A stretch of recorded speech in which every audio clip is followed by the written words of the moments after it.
संभाल रहे थे। इन लोगों ने मेरे सहयोग में अपना भूमिगत रहते हुए सब आंदोलन को किया। संचालित करने की जिम्मेदारी प्रदेश इकाई के द्वारा दी गई थी और उसको हमने कार्यकर्ताओं के सहयोग से बखूबी उसको निभाया। मैं मेरे जिम्मे चौरी चौरा राम जन्मभूमि के लिए जो 90 का आंदोलन था, उस आंदोलन में मैं जिले भाजपा के जिले का महामंत्री था और उस भजन कीर्तन का भी आयोजन किया कार सेवा के समय में आप किस संगठन से जुड़े हुए थे? हम संघ और आपके बीजेपी से। हाँ जी। क्या शुभ नाम? महंत सिंह। और उस समय संघ के जिला संचालक थे श्रीमान चंद्रशेखर पांडे जी। व्यवस्था हमारी जिम्मे दी जाती थी।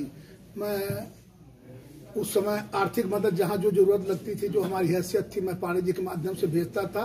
मुझे पूरा याद है कि वनवासी क्षेत्र के तीर और धनुष लेकर के सैकड़ों की संख्या में लोग आ रहे थे, तो हम विद्यालय में उनके भोजन आदि की व्यवस्था मैं किया था। रात में वो लोग रुके, 3 बजे निकल गए। उसके बाद पुलिस का छापा पड़ा और हम गांव से हमारे पिताजी ने बहुत से लोगों को, कार सेवकों को तैयार किया था। हम लोग, हमारे 2 रिश्तेदार थे, जा रहे थे अयोध्या के लिए। बांस गाँव में पुलिस ने बैठा लिया, वहाँ से बेलीपार थाना भेज दिया। बहुत से लोग वहाँ से चंदेसर में डिग्री कॉलेज में भेज दिए गए। भिन्न भिन्न मतलब स्कूलों में जो अस्थायी जेल बनाई गई थी। 5-6 दिन बाद हम वहाँ से गांव चले आए और जो भी सहयोग मतलब लगा, जहाँ भी रुपए पैसे जरूरत पड़ती थी, मैं पांडे जी के माध्यम से पूरी सहायता भेजता था। ये हमारा काम था और आज अति प्रसन्नता हो रही है कि हम लोगों के सामने ही जिस प्रभु राम के लिए हम लोग सब न्यौछावर किए थे, आज वो अपने 1990 और 1992 दोनों के आप प्रत्यक्षदर्शी हैं। ऐसी कौन सी यादें हैं जो आप अभी कभी भुला नहीं पाते उस पूरे आंदोलन से जुड़ी हुई?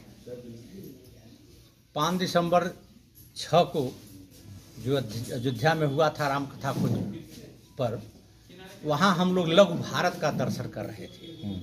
5 से 6 लाख की भीड़ उस समय रही, जिस समय आचार्य धर्मेंद्र जी, ऋतुम्बरा जी और आडवाणी जी, मुरली मनोहर जोशी जी, ये सारे वरिष्ठ नेता उस मंच से कर रहे थे। आज तक मुझे वो शब्द नहीं भूलता है। ये ढांचा 6 को नहीं 5 को ही शाम को ढा दिया गया होता यदि ऋतुम्बरा रोकी नहीं होती। उन्होंने उन्माद भी पैदा किया और उन्होंने रोक भी लगा दिया। कहा नहीं, मेरे छोटे भाई हो। उनका शब्द था। आचार्य धर्मेंद्र जी का 2.5 घंटे का उद्बोधन रहा, लेकिन आज तक मैं किसी महात्मा और संत का उतना गजब का उद्बोधन नहीं सुना था, न वैसी आवाज़ सुनी थी। सभी धर्मों पर और सभी विषयों पर उन्होंने पूर्ण रूप से 5 से 6 लाख की भीड़ को संबोधित कर रहे थे। उसके बाद 5 बजे ऋतुम्बरा जी का नंबर आया, लास्ट में बोलना था उनको। ऋतुम्बरा जी ने कहा कि मैं बोलूँगा कि राम काज में जो पिछड़ा है तो आप लोग बोलेंगे मर्द नहीं वो हिजड़ा है। इसी शब्द पर बोले और इसी शब्द पर उस ढांचे की तरफ लोग बढ़ लिए। ढांचा तो उसी समय ढह गया होता, लेकिन ऋतुम्बरा जी ने कहा कि मेरे भाई हो, मैं आपसे हाथ जोड़ के विनती करता हूँ, हो सकता है नरसिम्हा राव को सद्बुद्धि आ जाए, रात में हम लोगों को कुछ निर्णय मिल जाए। कल ये काम करना है, आज नहीं करना है। वो सीनरी मुझे नहीं भूलती है। संजोग से 1-2 साल पहले मेरी मुलाकात ऋतुम्बरा जी से हुई थी वात्सल्य ग्राम में। मैंने इनसे कहा कि आपका वो शब्द मुझे नहीं भूलता है। उन्होंने कहा कौन सा शब्द बताओ, मुझे याद नहीं है। हमने कहा जो 5 दिसंबर को आपने शाम को कहा था कि राम काज में जो पिछड़ा है मर्द नहीं हो जड़ा। कहा आप तक अभी तक याद है। हमने कहा वो जीवन में कभी नहीं भूलेगा। आपने ढांचा गिरवाने का काम, आपकी अहम भूमिका रही है जो आपने गिरवाया। उसके बाद 6 तारीख को सब लोग 12 बजे ढांचे पर चढ़ गए। हम लोगों को 5-6 दिन पहले से बुलाया गया था, ट्रेनिंग वहाँ दी जा रही थी। बजरंग दल के नेता उस समय विनय कटियार जी थे। बजरंग दल के नेता के नाते वो लेकर के पहुँचे थे। ट्रेनिंग वहाँ दी जा रही थी रामकथा कुंज में। 6 तारीख को शिवसेना वालों को ये निर्देश था कि आपको उस पर चढ़ना है और आप लोगों को नीचे रहना है। उसमें लोग 12 बजे चढ़े और उसमें ढांचा थोड़ा जाने लगा। फिर ईंटा ऊपर से लोग फेंकते थे, नीचे रहता। हम लोग नीचे गैंता से काम करते थे और उस पर से ईंटा पड़ा तो हमारे कमर पर, हमारे साथ बैजनाथ मिश्रा जी थे, भूपेंद्र जी थे सहजनवा के, ये लोगों को चोटें लगी। राम कथा कुंज से में एम्बुलेंस रखा गया था। विनय कटियार जी के नेतृत्व में हम लोगों को लादा गया, फिर लाया गया, इंजेक्शन वगैरह लगा। 4 घंटे राम हॉस्पिटल में, श्री राम हॉस्पिटल में एडमिट थे। फिर उसके बाद उसमें लगा दिया गया। जो अब तक जो था, जो त्रिपाल लगी थी, उसको रात भर जोड़ाई करने के बाद हम लोग लेबर का काम उसमें किए और पूरी रात जोड़े। फिर दूसरे दिन भी जोड़े। फिर दूसरे दिन जब हम लोगों को भंसारा के टाइम में फौहारा चलाया गया, लाठियाँ चली, उसके बाद तब फिर हम लोगों को वहाँ से छुट्टी। कैसा महसूस कर रहे हैं अभी आप लोगों के इतने त्याग और बलिदान के बाद जो है ये राम मंदिर बनने जा रहा है? इतनी अपार खुशी कभी हो नहीं सकती। मैं परसों इसी नाते अयोध्या गया था, कल मैं दिन भर अयोध्या था और सारे लोगों से मुलाकात का ढांचा देख करके ऐसा लगता था कि मेरा जीवन धन्य हो गया, कि आज मेरा जीवन धन्य हो गया कि मैं वो भी दृश्य देखा था, आज यह भी दृश्य देख रहा हूँ। शायद कम लोगों के वो में हो, बहुत से बेचारे लोग मर गए देखते हुए, ये नहीं देख पाए। उसी परिकल्पना में हम लोग आज जी रहे हैं कि आज ढांचा हम लोग ढाए, हम लोगों के सामने मंदिर आज बन के तैयार हो गया। इससे बड़ी खुशी और क्या हो सकती है।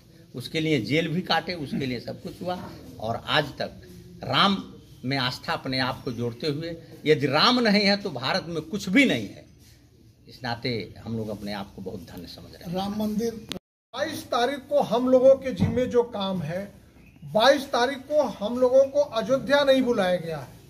हम लोगों से कहा गया है कि आप लोग गांव में रह करके और गांव में जितने भी मंदिर हैं, ऐसे सभी मंदिरों में बड़ी एलईडी लगा करके गांव के लोगों को बैठा करके 10 से 12 बजे तक भजन कीर्तन करिए और कराइए और 12 बजे के बाद लाइव टेलीकास्ट गांव-गांव के लोगों को दिखाइए। हर गांव में ये राम उत्सव मने, शाम को दिवाली मने। ये जिम्मेदारी 22 तारीख के लिए हम लोगों को दिया गया। आप गोरखपुर वासियों से क्या अपील करेंगे? मैं गोरखपुर वासियों से यही अपील करूंगा कि 22 तारीख के दिन सभी गांवों में राम जी के आगमन का उत्सव मनाया जाए और सब लोग मनाएंगे भी। और शाम को अपने घरों पर दिवाली मनाया जाए और उसके पहले घरों को साफ सुथरा करके सजा करके राम के आगमन की प्रतीक्षा किया जाए और 22 तारीख को एक बार पुनः राम के आगमन की दिवाली मना करके ये उत्सव गांव गोरखपुर के लोग मनाएं और ऐसा होगा भी, मुझे विश्वास है।